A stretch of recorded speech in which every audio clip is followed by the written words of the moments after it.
Hey guys, and welcome to the fish room. I'm Rachel O'Leary, and down in the fish room today I'm doing maintenance as I do every day, feeding the tanks, but I really just wanted to share with you how much I enjoy my 150 gallon. Now if you're new here, this is an aquarium that was the very first build for this channel, and it is a Hillstream Aquarium that utilizes a corner mat and filter as well as a modified Fluval FX5 in order to create a whole lot of flow, which really suits the various species that I've chosen inside this aquarium. Now we'll take a closer look at them in a minute, but I just wanted to show you guys how I do this. I have as well in the past. I tend to drain and fill at the same time. Simply because that way I don't have to turn off the filter. If I don't do that, then the water sprays all over the fish room. After I do my maintenance, I like to feed this aquarium every time I do a water change, which is 1 to 2 times a week, usually more like 1 these days now that the tank is over 3.5 years old. The fish all fire up, and you can really see that on these yellowfin shiners. When they are super happy, their nose turns white and their fins turn white. And one of the unique obstacles of this aquarium is actually feeding it, because there is a ton of flow, which tends to blow the food all over the aquarium.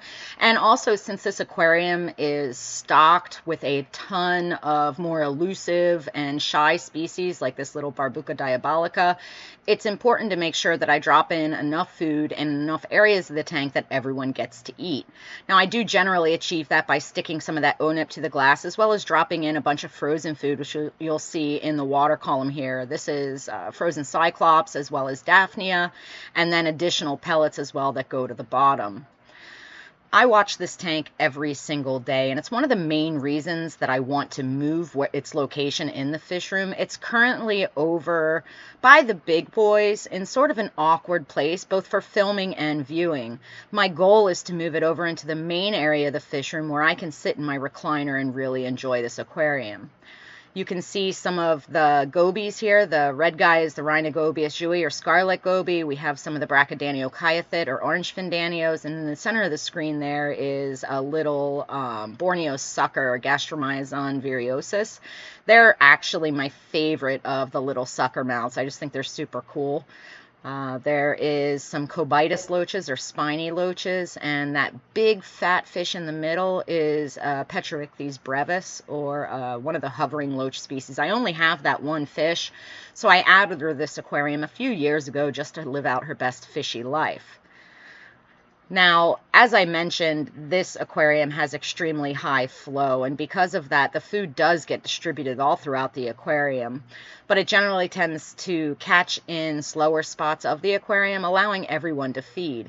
Now, these bigger, more boisterous fish will hang out in the direct flow here, having no problem at all eating, and you'll also see some of the little stiphodons, or like the Sicyopus right there, really just eat from the water column.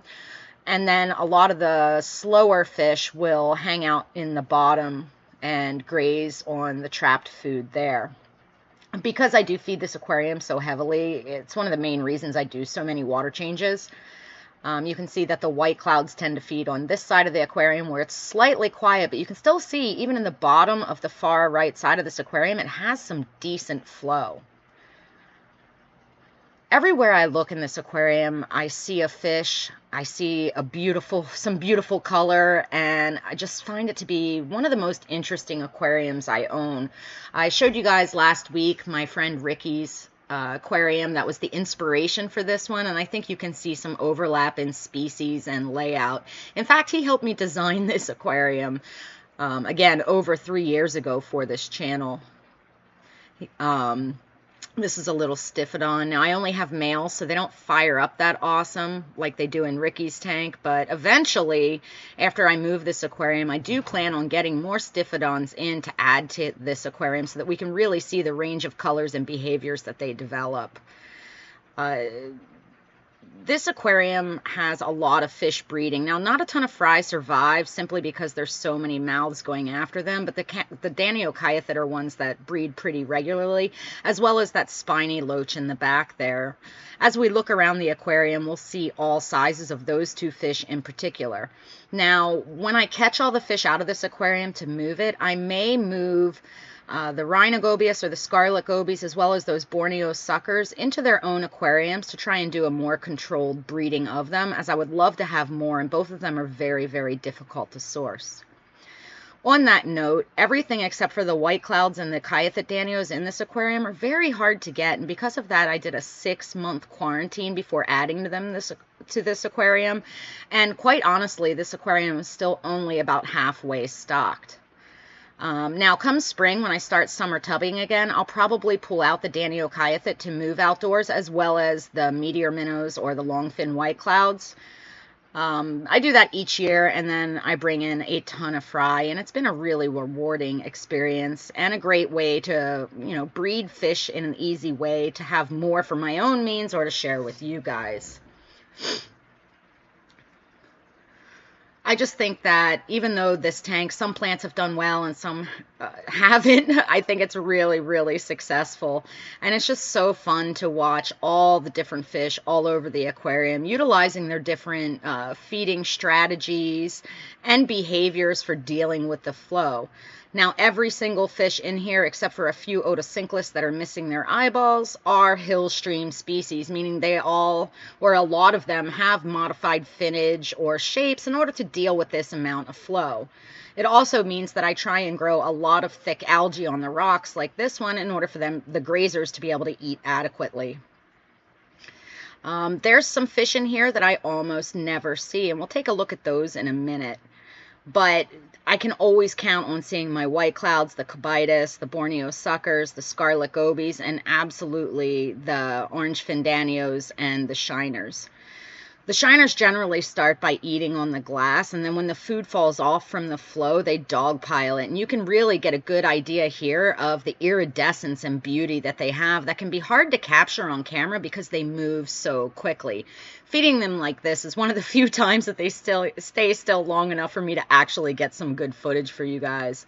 One of my goals for this aquarium is to get a few more of those, as well as more of the rainbow shiners as well, and possibly set up a smaller scale Hillstream aquarium in order to showcase the smaller fish like the white clouds and stiphodons. I would also like to be able to set up a smaller Hillstream aquarium, just because I think most of you probably don't have as much space as I do. And while it's wonderful to have this 150, this same sort of look can be achieved in a much smaller aquarium. In fact, I think a 40 breeder is a really amazing size to emulate an aquarium like this. And while it is certainly possible to do so in something like a 20 long, the increased dilution makes it easier in a bigger aquarium. Now, as I was filming this, I saw these little coolie loaches. These are silver coolie, and I haven't seen them for weeks, and I actually was beginning to wonder if they had aged out, but I guess what's happened is they used to hang out underneath a big wood thicket. It looks as though they've moved their nest over here to the far right side of the aquarium underneath this rock shelf. Now, all the hardscape in this aquarium is on top of egg crate to distribute the weight. And that's especially important when you have things like the loaches and gobies that tend to dig underneath. So, as you can see, they have set up camp right underneath this giant rock, and maybe that means we'll have babies soon. When I was choosing the substrate and the decor for this aquarium, I really tried to take into consideration the breeding strategies of a lot of the fish that I plan to stock. Some of those loach species require this fine, smooth gravel in order to build nests to lay their eggs, and they also like to have the larger rock structures, which allow them to set up their territories as well as provide breeding surfaces for them. All in all, this is absolutely my favorite aquarium in the fish room, just because everywhere I look, I find something interesting to see. The plants have done relatively well, and the fish are absolutely beautiful. What do you guys think? Is this one of your favorite aquariums as well? And it wouldn't be a feeding video if I didn't give an honorable mention to the big boys. The gars are always super fun to feed, just because they're so aggressive. Anyway, let me know if you guys want to see a then and now video on the Hillstream, or if you would prefer for me to do that after I move it and give it a big rescape. I'm hoping that I'll achieve that sometime in the next few weeks, but we will have to see, as I'll have to build a new stand and I have to break down the other tanks that are over there. As always, thank you for your continued support. I hope you've enjoyed seeing a little bit of a closer look at my 150. and sort of learn why I love it, why I designed it the way I did, and some of the cool fish that are inside there.